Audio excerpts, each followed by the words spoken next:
નમસ્કાર વિદ્યાર્થી મિત્રો, લાસ્ટ લેક્ચરની અંદર આપણે સ્વાધ્યાય 3.4 જે છે એમાં બે પ્રકારના દાખલાઓ જોયેલા, જેની અંદર આપણે મુખ્ય ઉકેલ શોધેલો અને વ્યાપક ઉકેલ પણ શોધેલો. બરાબર છે. સ્વાધ્યાય 3.5ની જો વાત કરીએ તો સ્વાધ્યાય 3.5ની અંદર પણ બે પ્રકારના દાખલાઓ છે. એક જે છે અંતર ઊંચાઈ અને બીજા જે છે એ ત્રિકોણના ગુણધર્મો આધારિત. બરાબર છે. આ બંનેના લગભગ 5-7 પ્રશ્નો આપણને આપેલા છે. અંતર ઊંચાઈના દાખલાઓમાં અમુક સહેલા છે, પણ એ પાછા ત્રિકોણના ગુણધર્મો ઉપર આધારિત છે. અમુક થોડાક અઘરા કહી શકાય એવા છે, 3D ની અંદર વિચાર કરવો પડે એવા. એટલે આપણે હાલ અંતર ઊંચાઈના દાખલાઓ નથી ગણતા. ક્લાસની અંદર જ્યારે રૂબરૂ મળીશું ત્યારે ગણીશું. બરાબર છે. ત્રિકોણના ગુણધર્મો જે છે એ પણ ખૂબ અગત્યના, JEE પોઈન્ટ ઓફ વ્યૂથી પણ. બરાબર છે. તો હાલ 5-7 દાખલાથી આપણું કંઈ થવાનું નથી. જૂની ટેક્સ્ટબુકની અંદર આ વસ્તુ એક આખું ચેપ્ટર હતું. બરાબર છે, જે અહીંયા માત્ર 5-7 દાખલામાં પૂરું કરી દીધેલું છે. તો અત્યારે આપણે અત્યાર સુધીના જે કંઈ પણ સ્વાધ્યાય જોયા છે એ આધારિત સ્વાધ્યાય 3 જે છે એના બધા જ દાખલાઓ જોઈ લઈશું, અને પછી ત્રિકોણના ગુણધર્મો જે છે, સોલ્યુશન ઓફ ટ્રાયેંગલ છે, એને અલગથી જ 5-6 લેક્ચરની અંદર ભણીશું, જેની અંદર આપણે ગુજરાત બોર્ડ લેવલના તેમજ JEE લેવલના દાખલાઓ જે છે એમની ચર્ચા કરીશું. બરાબર છે. એટલે સ્વાધ્યાય 3.5 બાકી છે એ મને ખબર છે. આપણે ભણવાનું છે, એટલે એ બાબતે કોઈ ચિંતા કરતા નહીં. બરાબર છે. ચાલો, તો અત્યાર સુધી જે રીતના દાખલાઓ જોયા છે એ રીતના જ દાખલાઓ આધારિત સ્વાધ્યાય 3ના દાખલાઓ જે છે એની ચર્ચા કરીએ. અત્યારે જે કંઈ પણ દાખલાઓ ગણીએ છીએ બધા જ સ્વાધ્યાય 3ના દાખલાઓ છે. ચાલો, ડાબી બાજુ આપણને આપેલું છે 2 cos π/13 cos 9π/13 plus cos 3π/13 plus cos 5π/13. ચાલો, હવે અહીંયા જો પદ આપેલું છે એને ધ્યાનથી જોઈએ તો આ પહેલેથી જ 2cc ગોઠવાઈ ગયેલું છે. 2cc છે તો એને આપણે લખી શકીએ c + c. તો cos બંને ખૂણાઓનો સરવાળો કરીએ તો 9 + 1 એટલે કે 10 વખત π/13. આપણે ખાલી એક કામ કરી દઈએ, મોટો ખૂણો છે એને જરા પહેલા લખી દઈએ, એટલે 9π/13 જે છે એને હું પહેલા લખી દઉં છું, અને π/13 છે એને પછી લખું છું. ગુણાકારમાં છે એટલે કોઈ ફરક પડશે નહીં. વત્તા cos યુગ્મ વિધેય છે એટલે એક ટાઈમે પાછળ રાખેલું હશે તો બી કોઈ ફરક નહીં પડે.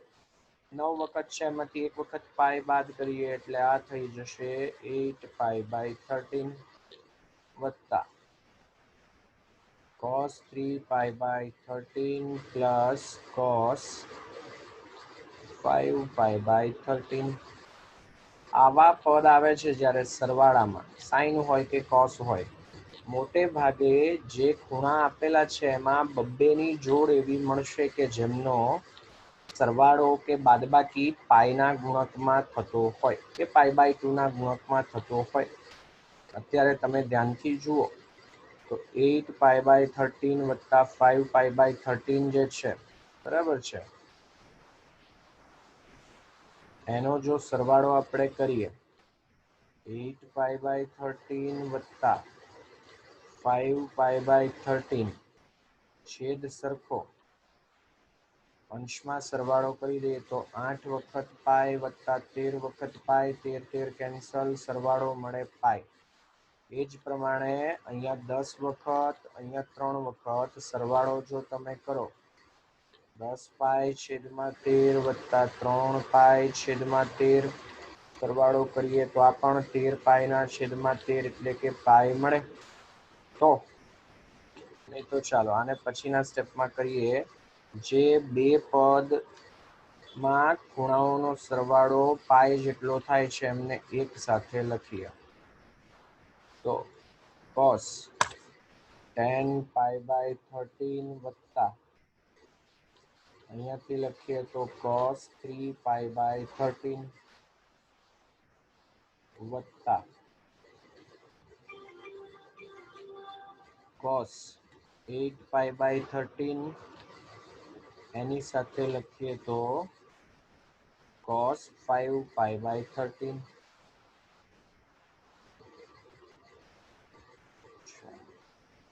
હવે આને પછી લખીએ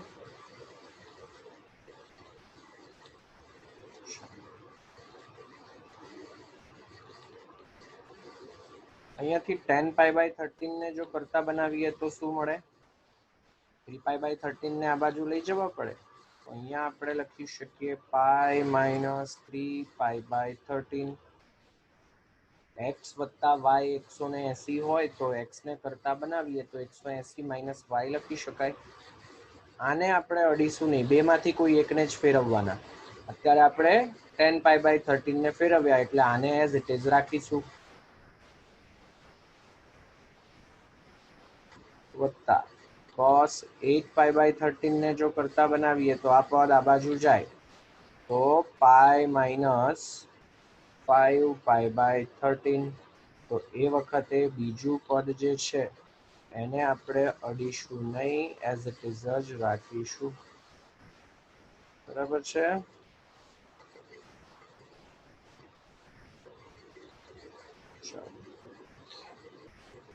ધ્યાનથી જોઈએ તો cos પાઈ માઇનસ x સ્વરૂપ ગોઠવાયું cos પાઈ માઇનસ x એટલે બીજું ચરણ બીજા ચરણની અંદર cos ઋણ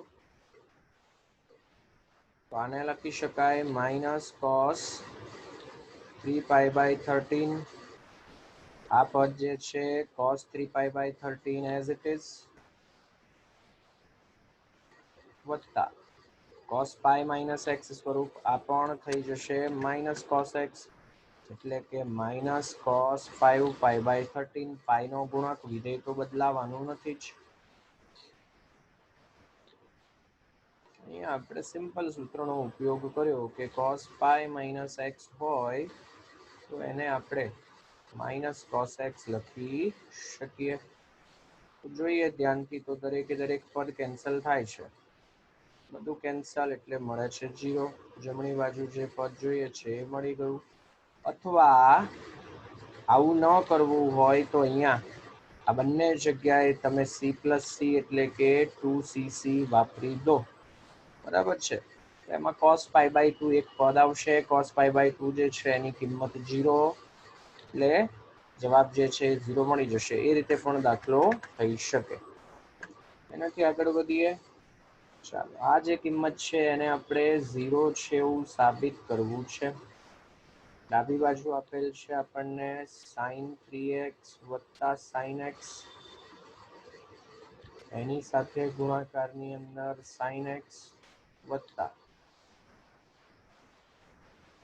cos 3x minus cos x એની સાથે ગુણાકારમાં છે cos x દાખલો બે રીતે થઈ શકે s plus s અને c minus c જે છે એ સૂત્ર વાપરી દઈએ અથવા તો આમને ગુણી દઈએ તો હું હાલ ગુણાકાર કરીને કરું છું sin 3x છે એની સાથે ગુણાકારમાં sin x બરાબર છે પછી sin x છે એની સાથે ગુણાકારની અંદર sin x plus cos x જે છે એને અંદર ગુણી દઈએ તો cos 3x into cos x minus cos x into cos x એટલે કે cos square x હવે જે પદ છે એને હું જરા યોગ્ય રીતે લખું છું આને જો ધ્યાનથી જોઈએ તો cos x cos y plus sin x sin y સ્વરૂપ ગોઠવાય છે તો એમને એક સાથે લખી દઈએ cos 3x into cos x plus sin 3x into sin x પછી એક મિનિટ અહીંયા sin x into sin x એટલે sin square x થશે બરાબર છે હા sin square x minus cos square x જે છે એમાંથી જો આપણે માઇનસ કોમન લઈ લઈએ તો શું ગોઠવાઈ જશે? cos square x minus sine square x. કેમ આવું કર્યું? cos સ્ક્વેર માઇનસ સાઇન સ્ક્વેરનું આપણી પાસે બેઠું સૂત્ર છે cos 2x, બરાબર છે. ચાલો તો અત્યારે જોઈએ તો પહેલું પદ જે છે એ ગોઠવાયું cos x cos y plus sin x sin y. cos x minus y સ્વરૂપ cos 3x minus x minus આ તો બેઠું જ સૂત્ર છે cos 2x નું. અત્યારે આપણે બે સૂત્રોનો ઉપયોગ કર્યો. સૌથી પહેલું cos x cos y plus sin x sin y જે છે એને cos x minus y લખી શકાય. બીજું સૂત્ર જે આપણે વાપર્યું એ છે cos square theta minus sin square theta જે છે એ cos 2 થીટા થાય. cos x અને sin x વાળું સ્વરૂપ લખો તો બી ચાલે, બરાબર છે. તો આ આપણે 3x minus x લખીએ તો આ થઈ જશે cos 2x minus cos 2x જે છે as it is cos 2x minus cos 2x આ થઈ જશે 0. પ્રમાણમાં સહેલો કહી શકાય એવો દાખલો.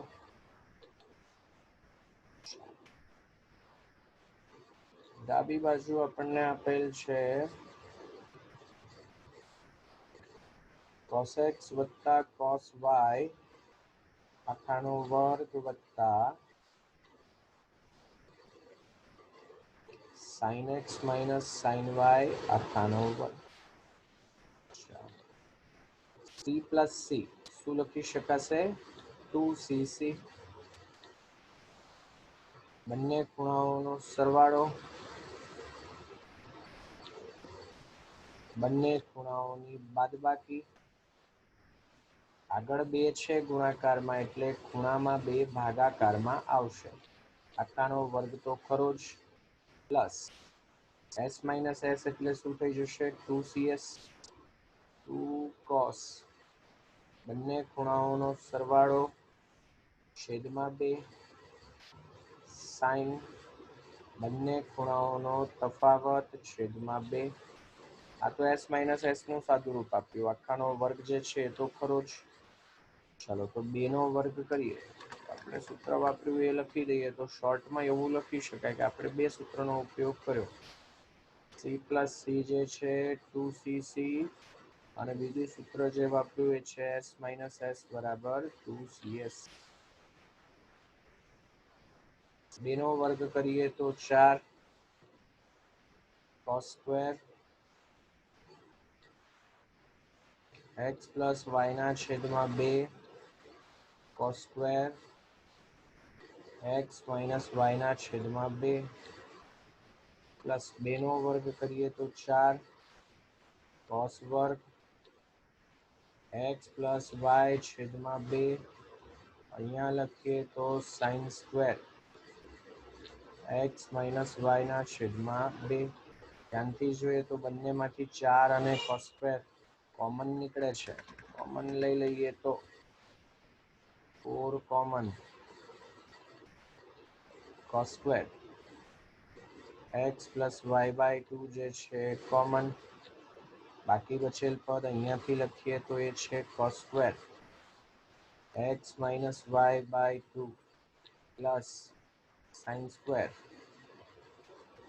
x minus y by 2. cos square theta plus sin square theta 1 થઈ જશે. તો આપણને અહીંયા મળે છે 4 into cos square x plus y છેદમાં 2 આ થઈ જશે 1. સૂત્ર આપણે વાપર્યું છે cos square theta plus sin square theta is equals to 1. જમણી બાજુ અને લખી દઈએ. ચાલો તો ગુણાકારમાં 1 છે, લખો ન લખો કોઈ ફરક પડતો નથી. જમણી બાજુ જે પદ જોઈએ છે મળી ગયું, બરાબર છે. આ જે સ્ટેપ છે બરાબર છે, c પ્લસ c અને s માઇનસ s નું આપણે સાદું રૂપ આપ્યું એ સ્ટેપ જે છે એ અગત્યનું. આ દાખલો એના જેવો જ, બરાબર છે. ચાલો તો પછી આ દાખલો જે છે હોમવર્કની અંદર ટ્રાય કરજો. સી માઇનસ સી અને એસ માઇનસ એસના સૂત્ર તમે વાપરી દો, કોમન લઈ લો એટલે અગાઉના દાખલાની જેમ જ એક પદ 1 થઈ જશે, 4sin² x - y/2 જે છે બાકી રહેશે. બરાબર છે. ચાલો તો થઈ શકે એવો છે. ખૂબ સહેલા દાખલાઓમાંથી એક. આગળ વધીએ.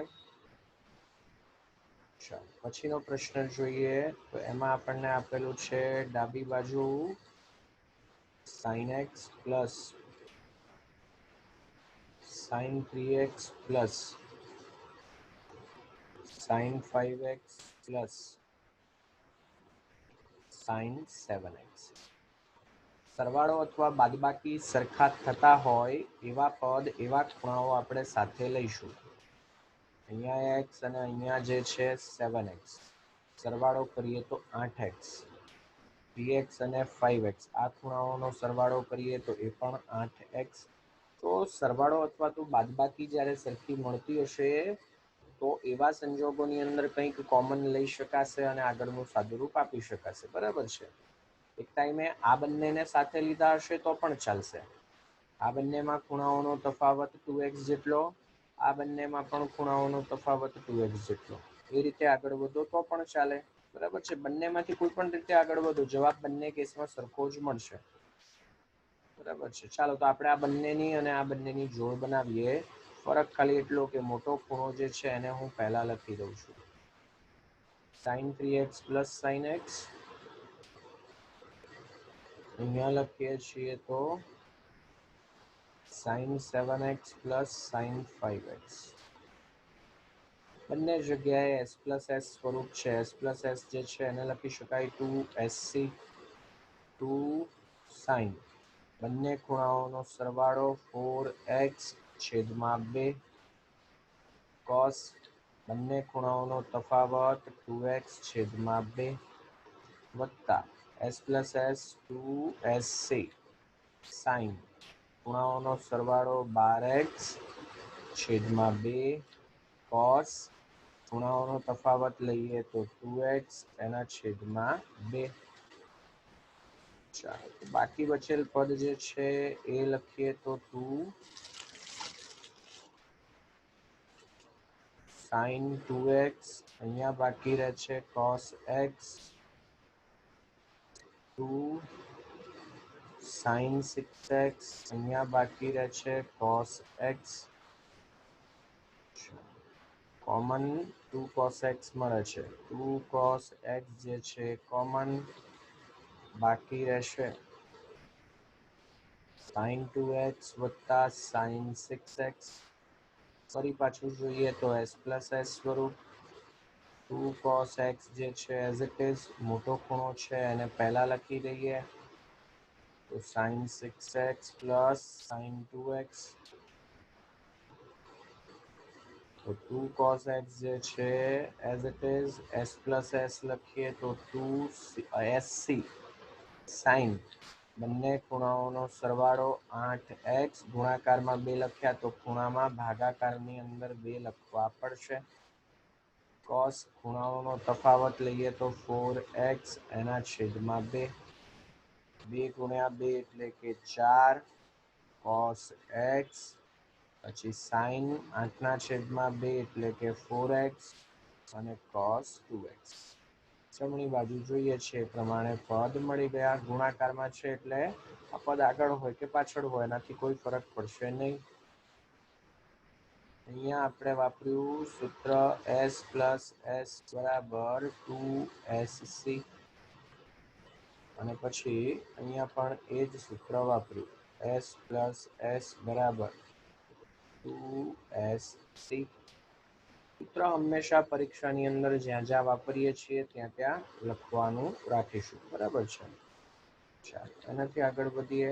આ પણ એના જેવો જ દાખલો. બરાબર છે. આવા દાખલાઓ આપણે અગાઉના સ્વાધ્યાયમાં જોયા પણ છે. પદ ગોઠવીને જ આપેલા છે. sin 7x plus sin 5x. તમે ધ્યાનથી જુઓ, ખૂણાઓનો સરવાળો કરીએ તો 12x, sin 9x plus sin 3x. અહીંયા પણ તમે ખૂણાઓનો સરવાળો કરો તો 12x જેટલો જ થાય છે, આખાના છેદમાં.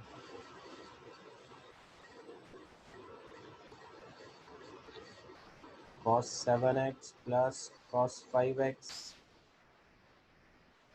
plus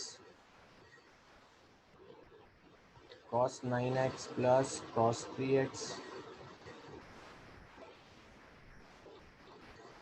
s plus s આ થઈ જશે 2s3 7x વત્તા 5x એટલે કે 12x છેદમાં 2 ડાયરેક્ટ જ લખી દઈએ તો 6x ઇન્ટુ cos બંને ખૂણાઓનો તફાવત લઈએ તો 2x એને 2 વડે ભાગીએ તો x s plus s 2sc sine ખૂણાઓનો સરવાળો કરીએ તો 12x એને 2 વડે ભાગીએ તો મળશે 6x cos તફાવત લઈએ તો 6x 2 વડે ભાગીએ તો બાકી રહેશે 3x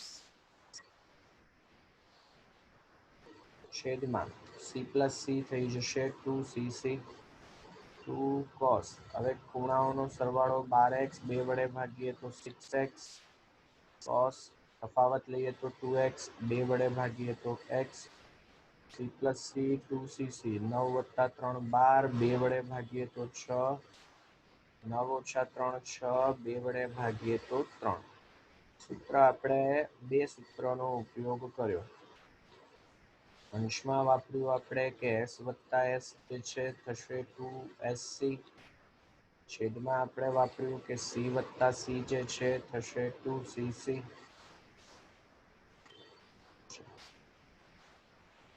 હવે અંશમાં જોઈએ તો 2 કોમન નીકળે છે sin 6x પણ કોમન નીકળે છે 2 into sin 6x જે છે કોમન કૌંસમાં બાકી રહેશે cos x વત્તા cos 3x આખાના છેદમાં છેદમાંથી જોઈએ તો 2 કોમન મળે છે બંનેમાંથી cos 6x પણ કોમન મળે છે એટલે બાકી રહેશે cos x વત્તા cos 3x તો ધ્યાનથી જોઈએ તો અંશ અને છેદમાં 2 કોમન સાથે સાથે cos x plus cos 3x પણ કેન્સલ તો બાકી બચેલ પદ જે છે લખીએ તો sin 6x છેદમાં cos 6x આ થઈ જશે tan 6x આવા લગભગ અગાઉ પણ દાખલાઓ આપણે 3.2 3.3 માં આવા દાખલાઓ જોયેલા છે બરાબર છે પહેલા દાખલાઓ છે એનાથી આગળ વધીએ ચાલો આ પણ એ જ સૂત્રો આધારિત પ્રશ્ન ડાબી બાજુ જે છે એમાં આપણને આપેલા છે sin 3x plus sin 2x minus sin x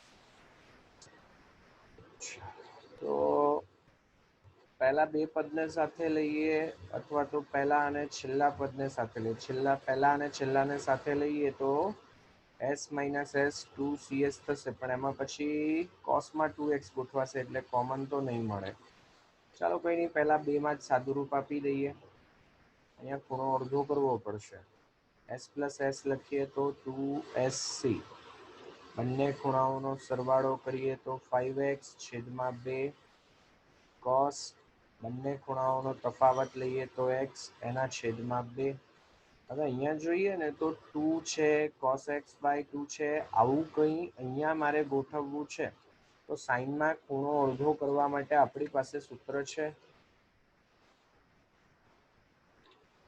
2 છે એના કરતાં ખૂણો અડધો sin x by 2 cos x by 2 લખી શકાશે બે જુદા જુદા સૂત્રોનો ઉપયોગ કર્યો સૌથી પહેલું સૂત્ર આપણે જે વાપર્યું એ હતું s plus s જે છે એ થશે 2sc અને બીજું સૂત્ર જે વાપર્યું એ છે sin 2x નું sin 2x ની જગ્યાએ આપણે 2 sin x cos x લખી શકીએ ચાલો હવે બંનેમાંથી 2 કોમન cos x by 2 પણ કોમન મળે છે અને આપણી જરૂરિયાત પણ છે cos x by 2 જે છે એ ગોઠવાઈ ગયા બરાબર છે, બાકી બચેલા પદ જે છે એ લખવા બેસીએ તો sin 5x/2 minus sin x/2, તો s માઇનસ s છે તો એની જગ્યાએ આપણે લખી શકીએ 2cs. અહીંયા જરા ધ્યાન આપીશું, ડાયરેક્ટ નહીં લખીએ. 5x/2 પ્લસ x/2 આખાના છેદમાં 2 સાઈન બંને ખૂણાઓનો તફાવત 5x/2 માઇનસ x/2 આખાના છેદમાં 2. સૂત્ર આપણે અત્યારે વાપર્યું હાલ કે s માઇનસ s હોય તો એની જગ્યાએ 2cs લખી શકાય. ચાલો તો 2 into 2 આ થઈ જશે 4 cos x/2 cos.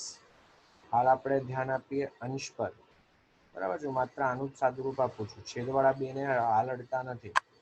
5x વત્તા x 6x ના છેદમાં 2 એટલે કે 3x, એના છેદમાં 2 જે છે as it is sine 5x છેદમાં 2 માઇનસ x ના છેદમાં 2, 5x માંથી x બાદ કરીએ તો 4x, એના છેદમાં 2 એટલે કે 2x. છેદવાળા 2 જે છે એ પાછા એઝ ઇટ ઇઝ, એને આપણે હાલ અડતા નથી. અહીંયા આપણે અંશ અને છેદમાંથી 2 અને 2 કેન્સલ કરી શકીએ તો જોઈએ છે એ પદ ગોઠવાઈ ગયું. 4 ત્યાં sin x પહેલા લખેલા છે, બરાબર છે. 2 2 કેન્સલ કર્યા પછી આ પદ જે બચ્યું એ બીજું કંઈ નહીં પણ sin x જ છે. તો sin x, પછી લખીએ તો cos x/2 અને પછી લખીએ તો cos 3x/2. જોઈએ છે પ્રમાણે પદ ગોઠવાઈ ગયા. સ્વાધ્યાયની અંદર લગભગ 3 જેટલા દાખલાઓ બાકી છે અને પ્રકિર્ણ ઉદાહરણ જે છે એમાંથી 5 ઉદાહરણ બાકી છે, બરાબર છે. તો એ જે છે એ આપણે નેક્સ્ટ લેક્ચરની અંદર પતાવી દઈશું. આજનું લેક્ચર જે છે આજે આપણે અહીંયા સુધી રાખીએ છીએ. હોમવર્કમાં કંઈ બીજું ખાસ છે નહીં. અત્યારે જે દાખલાઓ ગણ્યા છે બરાબર સમજીને લખીશું. આજે જે કંઈ પણ દાખલાઓ ગણ્યા છે બધા દાખલાઓ પ્રકિર્ણ સ્વાધ્યાય 3ના દાખલાઓ છે એ વસ્તુ ધ્યાનમાં રાખીશું, બરાબર છે. ચાલો.